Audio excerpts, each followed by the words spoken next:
மக்கள் தற்கால சந்தோஷத்தை பார்க்கிறாங்க, இயேசு எதிர்கால பாதுகாப்பை பார்ப்பார். அல்லேலூயா.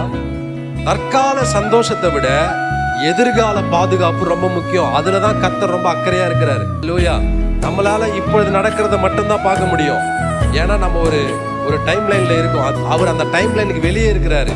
எப்போ என்ன நடக்க போகுதுன்றது இப்பவே அவருக்கு தெரியும்.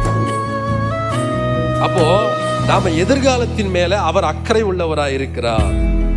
உலகம் இப்போதைக்கு சந்தோஷம், இப்போதைக்கு என்ஜாய்மெண்ட், இப்போதைக்கு என்டர்டெயின்மெண்ட், இப்போதைக்கு ஃபன், இப்போதைக்கு ஜாலி, இதுதான் உலகம் சொல்லும். அல்லேலூயா. ஆனா வேதம் என்ன சொல்லுதுன்னா, இக்காலத்து பாடுகள் இனி வரும் மகிமை. இப்ப ஜாலி இல்ல, இப்ப ஹோலியா இருக்கணும். ஜாலியா இருக்கிறத விட பீஸ்ஃபுல்லா இருக்கிறது ரொம்ப முக்கியம்.